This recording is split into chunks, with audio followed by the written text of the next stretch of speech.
Hello and welcome to the Good Taste channel. Even as far back as 2 centuries ago, if you thought of yourself as a civilized person, you were expected to visit Paris. Even though back then the city looked nothing like the urban masterpiece it is today.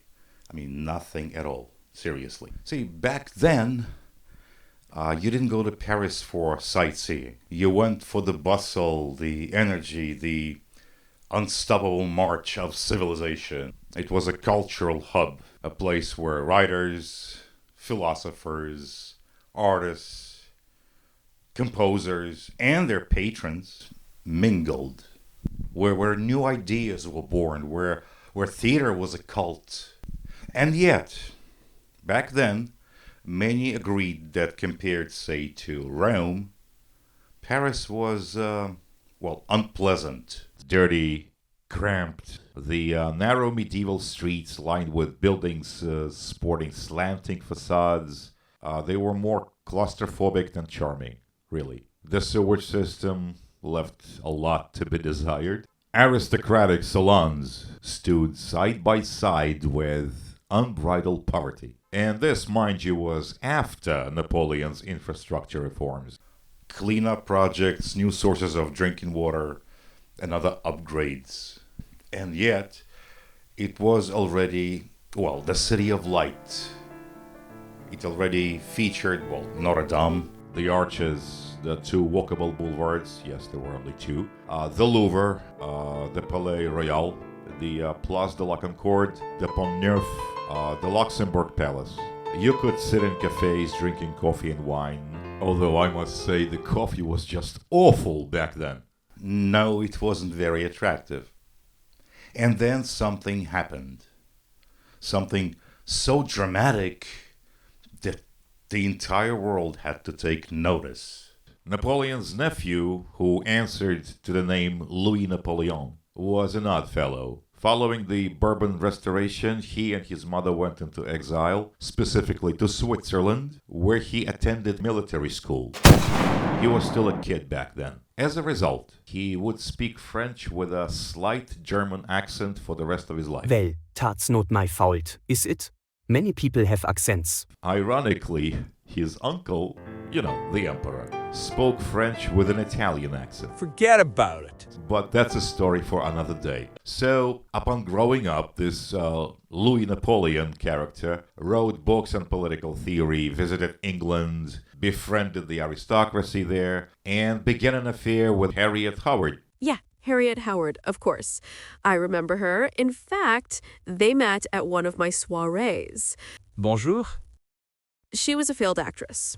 Her former lover and the father of her child, he had given her a townhouse and a ton of money. After Louis moved in with her, she would go on to fund his, how should I put it, his political ambitions, invested everything she had into his career. Then came another revolution in France.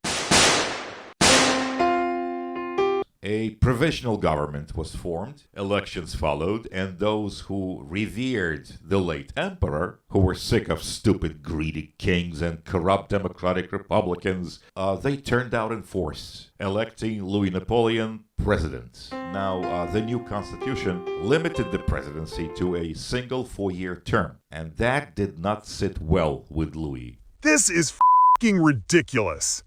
He had grand plans, he had a vision. 4 years wasn't nearly enough, and campaigning was a bore. So, long story short, he staged a coup d'etat. Those were glorious days, well, for him anyway. His men barricaded the narrow medieval streets leading to the National Assembly. The legislators were given an ultimatum. Papers were signed. Louis Napoleon became president for life. A year later, the title changed. The word president was replaced with the word emperor. That's how he became, you know it, Napoleon III. The ease with which he seized power surprised many, including himself. And that got him thinking. Yeah, I know. It's complicated. Yes, he was a reformer. Yes, he wanted to restore France to its former glory. Yes, he promoted agricultural modernization to prevent famine, and that project was a smashing success. And yet he was uncomfortable. He had this feeling that what he had done to the assembly people could easily be done to him. Like someday some rascal would rally a mob, block off the narrow streets, and overthrow him. Something had to be done about that. He did something all right, even though the idea may not have been entirely his. Paris needed a facelift anyway. The traffic was a nightmare. Sanitation was... Don't even get me started on that. Some historians will tell you that the fear of a possible coup wasn't the greatest motivation for the reconstruction of Paris. But hey, I'm a storyteller, and to me, you see, dramatic angles are oftentimes more compelling than strictly political ones. So here's what happened. Napoleon III, well, let's just say he was lucky that time. A highly competent man called Georges Eugène Haussmann, whichever way you want to pronounce it, was recommended to him. After a brief interview, the emperor appointed him prefect of the Seine, putting him in charge of planning and construction. Haussmann was more than just a skilled administrator and urban planner. He was a man of impeccable taste. His proposal was to cut broad, straight boulevards through the medieval maze, connecting the city's key landmarks. Boulevards! Yeah, boulevards. See, a boulevard has many advantages, but the one advantage that must have appealed the most to the emperor was the fact that you can't barricade a boulevard.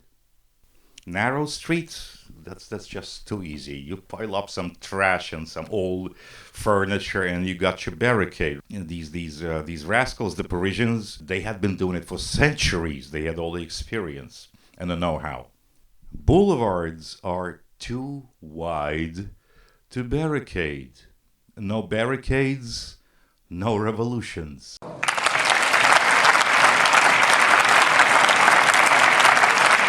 And so the project commenced and continued on for 20 years. Did I mention that Haussmann was a man of good taste? Every day he would walk around Paris with a notebook, carefully taking notes which buildings were to be demolished and which to be preserved. When you stroll around Paris, down a boulevard, and you see a building, a church, a residential building, set at a slight angle to the boulevard.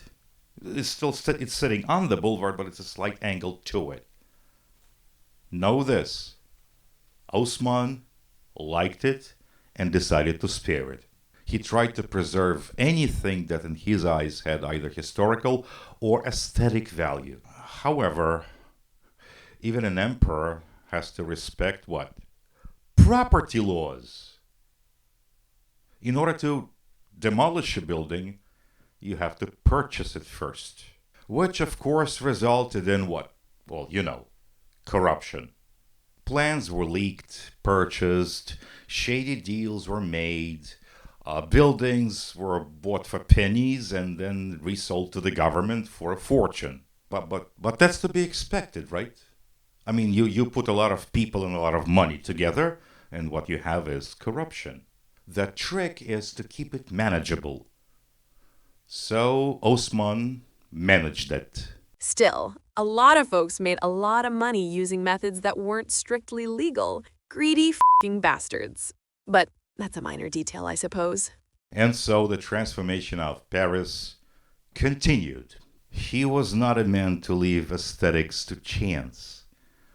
As he interviewed potential contractors, he laid down some pretty strict rules. Number 1, each building must occupy the entire block. Number 2, it must have beveled corners, perfect for cafes and flower shops. Number 3, buildings must be 6 stories tall. Number 4, wrought iron balconies must run along the entirety of the 2nd and 4th floors, corner to corner. Number 5, French roofs with mansard apartments are required. Number 6, the eaves and the French roof must be pitched at exactly 45 degrees. Number 7, limestone will be the primary material. Number 8. Wide sidewalks lined with tall, shady trees are a must.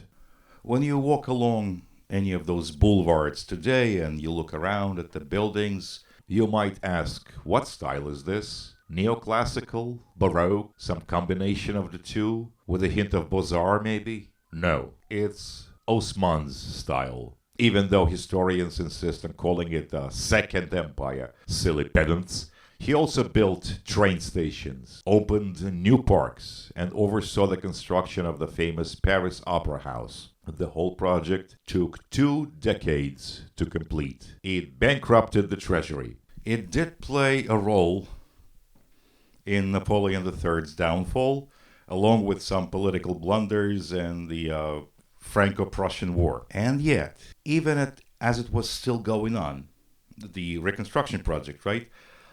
Some cities around the world suddenly started following Osman's model. And one of those cities, paradoxically, was Rome. Walk through the Prati district near the Vatican, and you'll see the similarities immediately. Today, the boulevards are the arteries of Paris, elegant, vibrant, essential.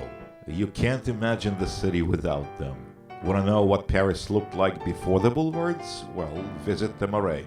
It's one of the few areas that Osman left untouched. Today, it's clean, charming, and carefully preserved. Narrow streets, slanted facades, quaint little shops, now outfitted with modern plumbing, heating, and electricity. Paris remembers its past. That, by the way, is a habit other cities would do well to emulate. Not all boulevards remain true boulevards, but some still are, like the Boulevard de Clichy. A tree-lined walkway runs down the center, flanked by formerly carriage and now car traffic on either side. It's a good place to take a stroll, bump into some friends, decide which cafe you'll descend on tonight to share impressions of life, love, romance, history, or whatever magical things Paris inspires in you. Thank you for watching. Please subscribe to the channel. Please like this video. Check out my site. Look at some paintings. Consider purchasing some paintings, originals or prints. Look at some of my books. Consider purchasing those as well. They're fun. And I'm Ricky Vernio, coming to you from Brooklyn, New York. And I'll see you soon.